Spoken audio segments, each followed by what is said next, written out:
Hello students, myself Anand Saini, I am your chemistry tutor. Let's start to learn chemistry.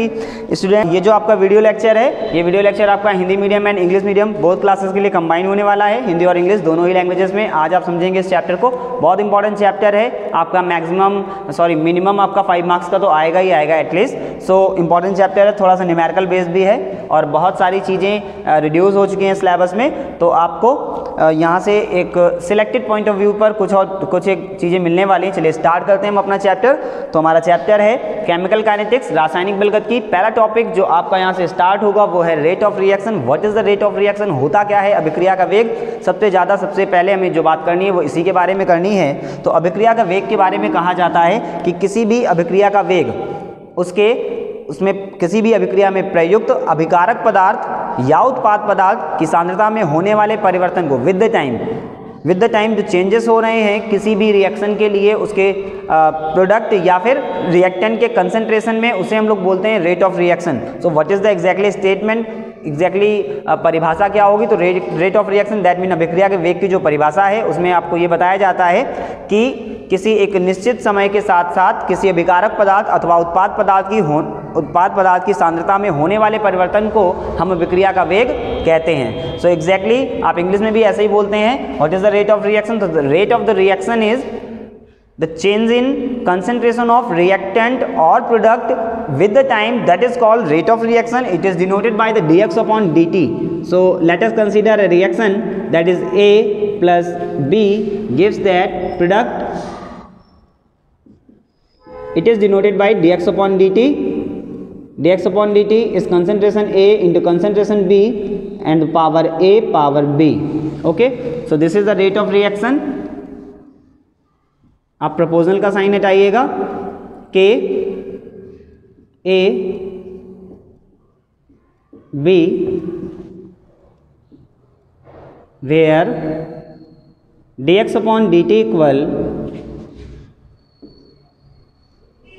Rate of reaction अभिक्रिया का वेग and k is rate constant. k is rate constant. Rate constant मतलब वेग स्थिरांक। तो rate constant आपका यहाँ पर वेग स्थिरांक है। अलग से यहाँ पर पूछा भी जाता है कि एग्जैक्टली वेग स्थिरांक क्या होता है। तो देखिए एक कंडीशन है, if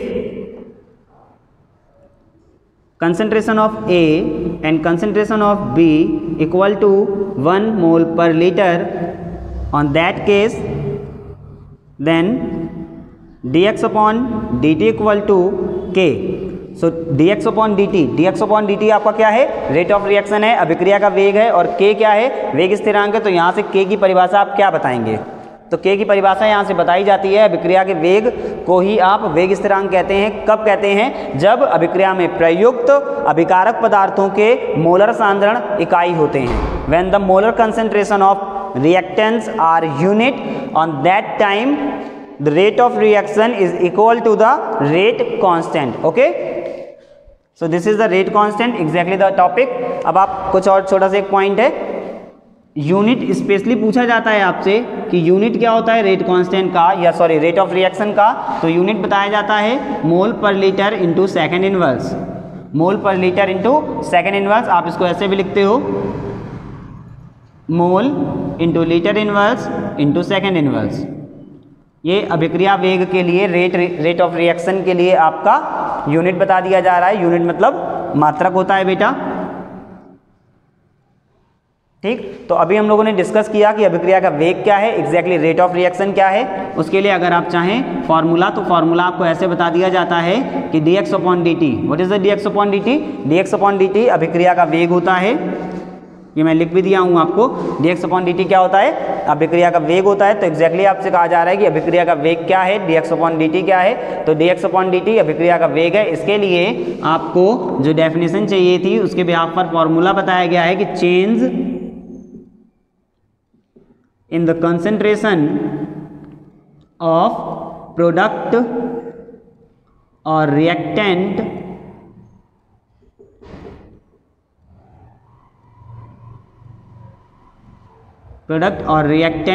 in per unit time.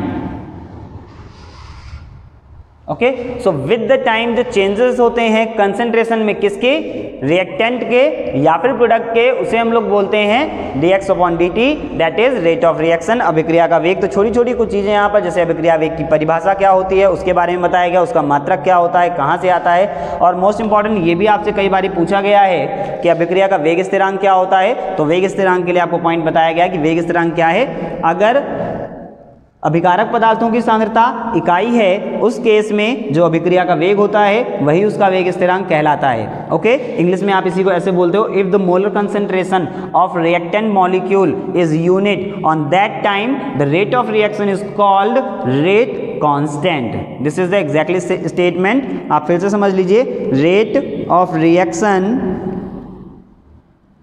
Is called rate constant. Condition क्या है, कब बोलेंगे इसे, rate of reaction is called rate constant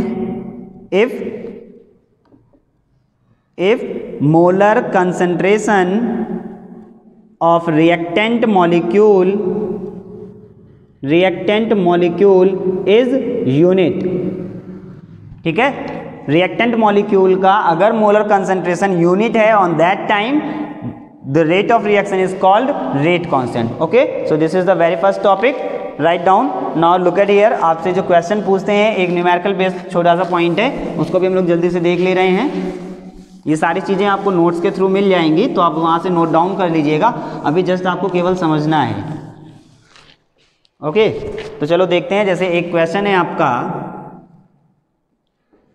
this is the given reaction,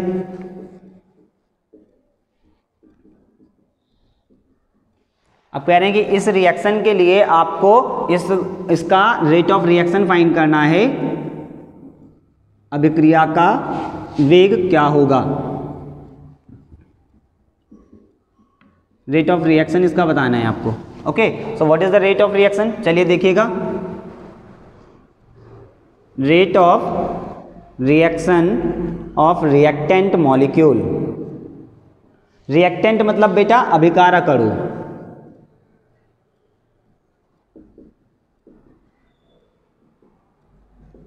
तो इनका जब आप रेट ऑफ रिएक्शन लिखते हो dx/dt, तो जो मोल होता है मोल से हम डिवाइड करते हैं,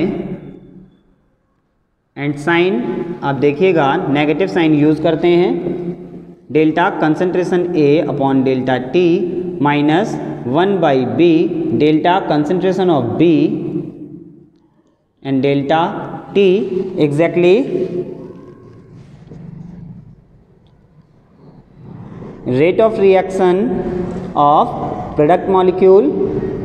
सो प्रोडक्ट क्या होता है, उत्पाद होता है, उसके लिए आपने क्या करना है, dx/dt equals to 1/c delta concentration of C delta T exactly equal to 1/d delta concentration of D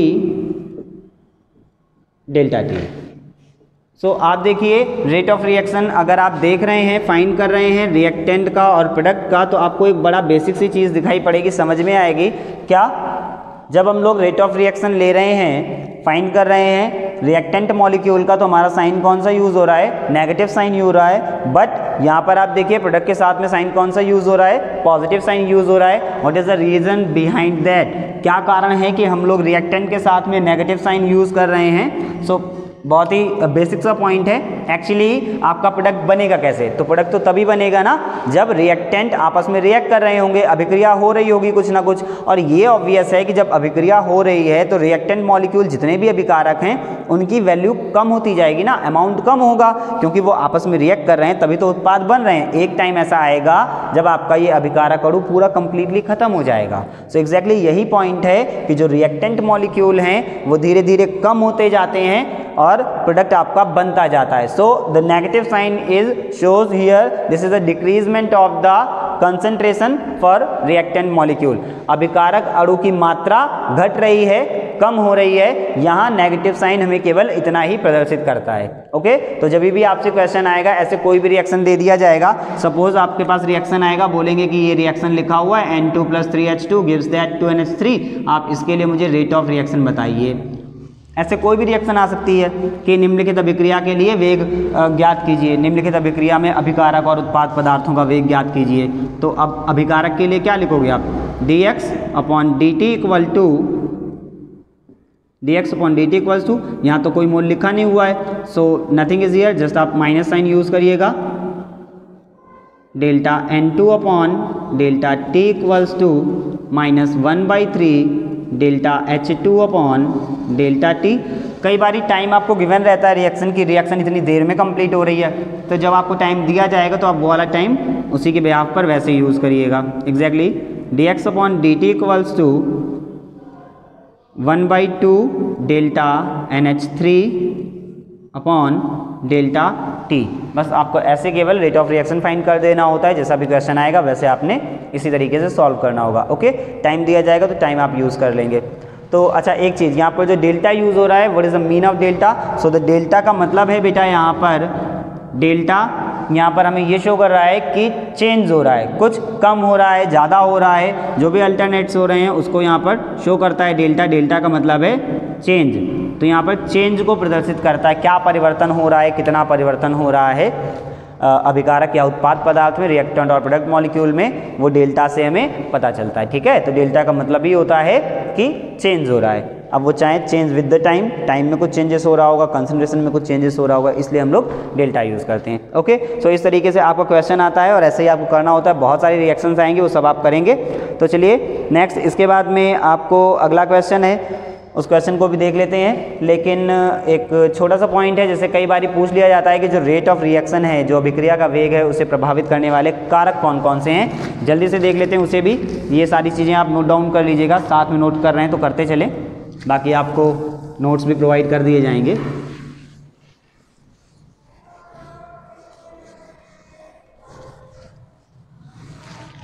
हाँ, एक छोटा सा पॉइंट है कि अभिक्रिया वेग को प्रभावित करने वाले कारक कौन से हैं।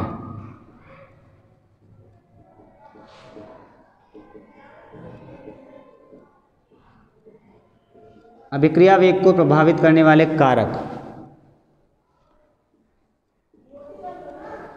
Factors affecting rate of reaction. Factors affecting rate of reaction, तो कौन कौन से कारक अभिक्रिया के वेग को प्रभावित करते हैं? Effect of temperature, effect of temperature, next exactly effect of pressure, effect of concentration,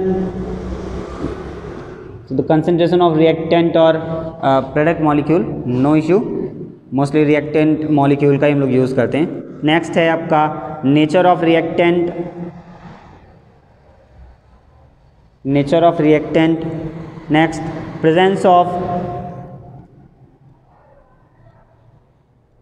catalyst, presence of catalyst and also radiation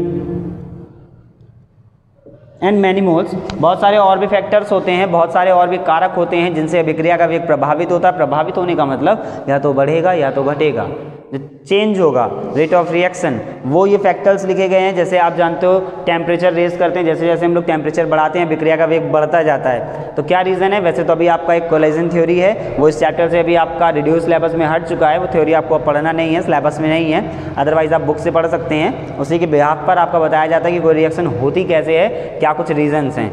ठीक है, तो बाय द वे अभी आप ऐसे ही समझ लीजिए, इफेक्ट ऑफ टेम्परेचर, टेम्परेचर अगर आप बढ़ाएंगे तो रेट ऑफ रिएक्शन बढ़ेगा, अगर आप टेम्परेचर डाउन करते हो, डिक्रीज करते हो, तो रेट ऑफ रिएक्शन भी आपका घट जाता है। तो उसका रीज़न जो बताया जाता है वो ये बताया जाता है कि एक्टिव मॉलिक्यूल्स बढ़ जाता है ना, नंबर ऑफ एक्टिव मॉलिक्यूल्स बढ़ते जाएंगे, रेट ऑफ रिएक्शन बढ़ता जाएगा। सो एग्जैक्टली टेम्परेचर बढ़ाने पर, प्रेशर बढ़ाने पर, कंसंट्रेशन बढ़ाने पर, इन सारी चीज़ों के इंक्रीजमेंट पर रेट ऑफ रिएक्शन भी इंक्रीज होता जाता है। और नेचर ऑफ रिएक्टेंट, ये मेन फैक्टर है कि रिएक्टेंट आप जो ले रहे हो वो किस टाइप का है। अगर आयनिक कंपाउंड है तो रिएक्शन जल्दी हो रही होगी, अगर आपका कोई मोलर कंपाउंड है, मॉलिकुलर कंपाउंड है, तो मॉलिकुलर कंपाउंड में भी आपको बताया जाता है कि वो कंपाउंड आपका में भी अगर पोलर है तो थोड़ा सा रिएक्टिविटी वहाँ पर ज़्यादा होगी, नॉन पोलर है तो रिएक्टिविटी कम होगी। Exactly presence of catalyst and reduction के केस में आपको ये बताया जाता है कि जो कैटलिस्ट ले रहे हैं, अब वो कैटलिस्ट बहुत सारे ऐसे होते हैं जो पॉजिटिव कैटलिस्ट होते हैं, उससे रेट ऑफ रिएक्शन बढ़ता है, नेगेटिव कैटलिस्ट होते हैं वहाँ से रेट ऑफ रिएक्शन डिक्रीज होता है। रेडिएशन के बिहाफ पर भी बहुत सारी रिएक्शंस आपकी अफेक्ट करती हैं। तो ये सारे फैक्टर्स आपको पूछे जाएंगे, तो जस्ट आपको बस ऐसे ही लिख करके आना होता है जैसे आपसे फैक्टर पूछा जाता है कि क्या फैक्टर हैं, कौन से फैक्टर हैं जो रेट ऑफ रिएक्शन को अल्टर करते हैं। ओके, सो जस्ट आप इसको भी नोट डाउन कर लीजिए, या मैंने आपको 5 फैक्टर्स बताया हुआ है। हम लोग इसके बाद एक बहुत ही इंपॉर्टेंट टॉपिक पढ़ने जा रहे हैं, तो देख लेते हैं उस टॉपिक को भी हम लोग जल्दी से ही। अब हमारा इसके बाद का जो टॉपिक है वो टॉपिक मोस्ट इंपॉर्टेंट टॉपिक है, वो टॉपिक है मॉलिक्युलरिटी ऑफ द रिएक्शन। क्या होता है मॉलिक्युलरिटी ऑफ द रिएक्शन, पूछा जाता है। वैसे तो अगर क्वेश्चन की बात करें तो स्पेसिफिकली क्वेश्चन आपका आएगा कि अभिक्रिया कि कोटि और आणविकता में अंतर स्पष्ट कीजिए, या फिर कई बार पूछा जाता है अभिक्रिया की आणविकता क्या होती है वो बताइए। ओके, सो अभिक्रिया की आणविकता is the molecularity. Write down the differences between molecularity and order of reaction. हम लोग अलग अलग पढ़ेंगे। What is the molecularity, molecularity of reaction, molecularity of reaction अभिक्रिया की आणविकता। तो अभिक्रिया की आणविकता क्या होती है वो हम लोगों को देखना है। चलिए देखते हैं अभिक्रिया की आणविकता। एक बहुत ही बेसिक सा पॉइंट है अभिक्रिया की आणविकता के लिए। अभिक्रिया की आणविकता के लिए आपको ये बताया जाता है कि जो कोई भी अभिक्रिया उसमें जो नंबर ऑफ मॉलिक्यूल्स है ना, total number of molecules is known as the molecularity of the reaction. किसी भी अभिक्रिया की आणविकता उस अभिक्रिया में भाग लेने वाले अभिकारक अणुओं की संख्या को प्रदर्शित करती है। ठीक है, फिर से मैं बता दे रहा हूँ, बहुत ध्यान से सुन लीजिएगा। What is the molecularity of the reaction, molecularity of the reaction is directly proportional to the number of reactant molecules present in the reaction. एक बार फिर से बोल रहा हूँ, number of reactant molecule present in the reaction. किसी भी अभिक्रिया में प्रयुक्त होने वाले अभिकारक पदार्थों की संख्या को, अभिकारक अणुओं की संख्या को अभिक्रिया की आणविकता कहते हैं। कुल अभिकारक अणुओं की संख्या, अभिकारक अणुओं की संख्या, नंबर ऑफ रिएक्टेंट मॉलिक्यूल्स। ये जो नंबर ऑफ रिएक्टेंट मॉलिक्यूल्स है ना, वही अभिक्रिया की आणविकता है, उसी को हम लोग बोलते हैं रिएक्टेंट मॉलिक्यूल। तो ये अभिक्रिया की आणविकता होती है, total number of the molecules present इन।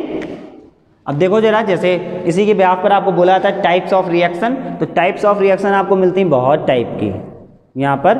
अब बहुत कौन कौन सी टाइप की, जैसे पहला होता है एकाणुक अभिक्रिया। एकाणुक अभिक्रिया मतलब इसको इंग्लिश में बोलते हैं यूनिमॉलिक्यूलर रिएक्शन। यूनिमॉलिक्यूलर रिएक्शन क्या होता है बेटा, यूनिमॉलिक्यूलर रिएक्शन एकाणुक अभिक्रिया, एक होगा यहाँ पर अभिकारक अणु। यूनिमॉलिक्यूलर का मतलब क्या है, रिएक्टेंट मॉलिक्यूल कितना होगा, जस्ट ओनली 1। रिएक्टेंट मॉलिक्यूल यहाँ पर होगा 1। ऐसे ही आपका बाईमॉलिक्यूलर रहता है, ट्राईमॉलिक्यूलर रहता है। तो बाईमॉलिक्यूलर में वहाँ पर नंबर ऑफ रिएक्टेंट मॉलिक्यूल्स होता है 2, ट्राईमॉलिक्यूलर में नंबर ऑफ मॉलिक्यूल्स होता है 3। एग्जैक्टली इस तरीके से आपको बताया जाता है यूनिमॉलिक्यूलर रिएक्शंस के बारे में। तो चलो देख ले रहे हैं कुछ एक एग्जांपल्स हम लोग यूनिमॉलिक्यूलर रिएक्शंस के लिए। आपको जनरल सा पॉइंट है, देखते हैं examples. H2O2 gives H2O and half O2। ये कौन सी रिएक्शन हुई, यूनिमॉलिक्यूलर। क्यों हुई, क्योंकि यहाँ पर रिएक्टेंट मॉलिक्यूल कितना है, जस्ट ओनली सिंगल, एक है reactant molecule. Okay, that's why unimolecular reaction हो गया आपका। Point number B, bimolecular. Bimolecular मतलब द्विअणुक अभिक्रिया।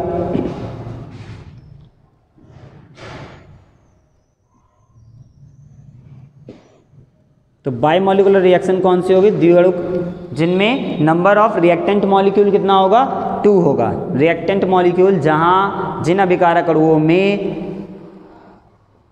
जिन अभिक्रियाओं में अभिकारक अणुओं की संख्या 2 होती है। For example H2 + Cl2 gives that 2HCl। Reactant molecule 1 and 1 total 2 हो गया। सो एग्जैक्टली दिस इज, ठीक है, ये आपका बाईमॉलिक्यूलर रिएक्शन हो गया। ऐसे ही आप एक और एग्जांपल है ओजोन, आपको 2 मॉलिक्यूल यहाँ पर यूज हो रहा है।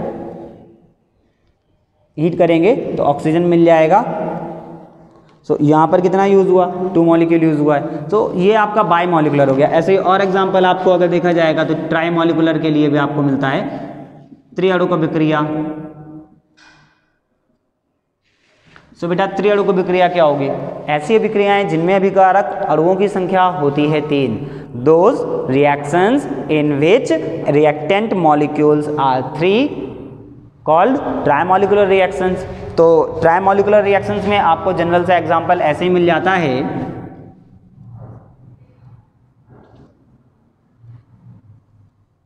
SnCl2 FeCl3 gives that SnCl4 and FeCl2।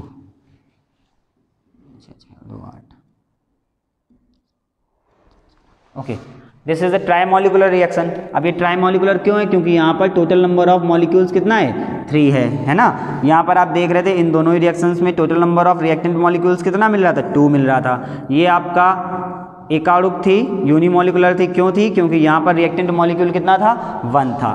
तो एक बार फिर से मॉलिकुलरिटी ऑफ रिएक्शन क्या होती है, molecularity of reaction total number of the reactant molecule present in the particular reaction, that is called the molecularity of the reaction. किसी अभिक्रिया की आणविकता क्या है, उस अभिक्रिया में प्रयुक्त कुल अभिकारक पदार्थों की संख्या कहलाती है उसकी आणविकता। ओके, यूनिमॉलिकुलर, बाईमॉलिकुलर और ट्राइमॉलिकुलर रिएक्शंस हैं आपकी। ऐसे ही आपको और भी बहुत सारे एग्जांपल्स पढ़ने को मिलेंगे, पहचानने के लिए मिलेंगे, तो वो आपको पहचानना होगा।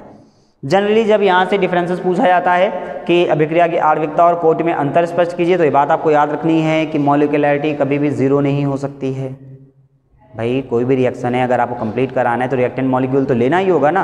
और अगर आपको रिएक्टेंट मॉलिक्यूल लेना है, दैट मीन आपको वहाँ पर मॉलिकुलरिटी उसकी कभी भी 0 नहीं हो सकती है। ये आपके लिए एक छोटा सा पॉइंट हुआ। ओके, और ऐसे ही आपको एक बात और ध्यान रखनी होती है कि मॉलिकुलरिटी यानी आणविकता जो है अभिक्रिया की, वो कभी 0 भी नहीं हो सकती है, कभी उसकी वैल्यू नेगेटिव भी नहीं होगी। ये दूसरा पॉइंट आपके लिए रहेगा। कभी भी उसका फ्रैक्शनल वैल्यू भी नहीं होगा और नेगेटिव वैल्यू भी नहीं होगा। मान ऋणात्मक नहीं होता है, भिन्नात्मक नहीं होता। ये चीज़ें हमें डिफरेंसेस में लिखने के लिए यूज़ होती हैं। तो अब इसके बाद में आपका जो टॉपिक स्टार्ट होगा वो टॉपिक मोस्ट इंपॉर्टेंट है। सबसे ज़्यादा इस चैप्टर से जो पूछा जाता है वो एग्जैक्टली वही टॉपिक है आपका, that is order of reaction.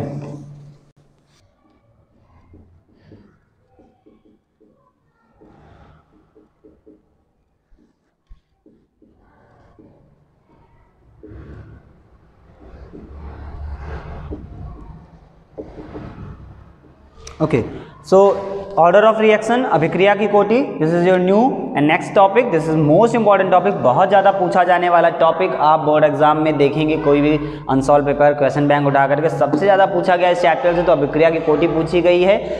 मात्रक पूछ लिया जाता है, पर्टिकुलर किसी अभिक्रिया की कोटि का यूनिट क्या हो रहा है, 0 ऑर्डर रिएक्शन क्या है, फर्स्ट ऑर्डर रिएक्शन क्या है, सेकेंड थर्ड ऑर्डर रिएक्शन क्या है, और आपसे यहाँ पर फर्स्ट ऑर्डर रिएक्शन के लिए एक डेरिवेशन भी पूछा जाता है। तो बहुत इंपॉर्टेंट टॉपिक है। चलिए स्टार्ट करते हैं कि किसी अभिक्रिया की कोटि क्या होती है, what is the exactly order of reaction. Look at here, let us consider a chemical reaction. माना कोई रासायनिक अभिक्रिया निम्नलिखित है।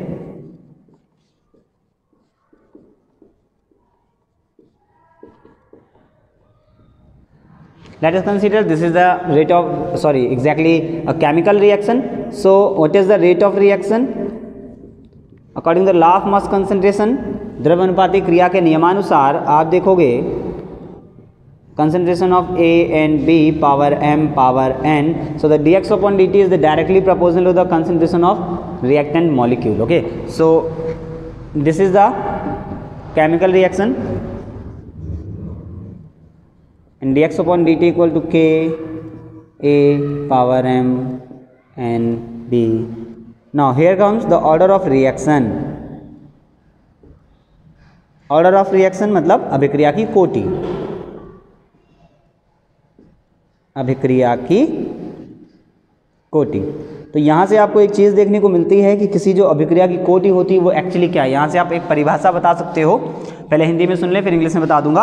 अभिक्रिया की कोटि क्या है, किसी अभिक्रिया की कोटि क्या है, तो आप ऐसे बताते हैं कि किसी अभिक्रिया की कोटि उस अभिक्रिया में प्रयुक्त अभिकारक पदार्थों की सांद्रता के घातों के योग को कहते हैं। ये m और n क्या है, m और n क्या है, m आपका कंसंट्रेशन A का पावर है और कंसंट्रेशन B का पावर N है, और उनका जो योग है, जो एडिशनल वैल्यू आता है, जो सम आता है, that is order of reaction. Okay, तो अभिक्रिया की कोटि क्या है? अभिक्रिया की कोटि किसी अभिक्रिया में प्रयुक्त अभिकारक पदार्थों, किसी अभिक्रिया में प्रयुक्त अभिकारक पदार्थों के सांद्रता के, ये सांद्रता लिखा हुआ है, कंसंट्रेशन का टर्म यूज कर रहे हैं, दैट्स वाई, किसी अभिक्रिया में प्रयुक्त अभिकारक पदार्थों की सांद्रता के घातों के योग को अभिक्रिया की कोटि कहते हैं। ओके, किसी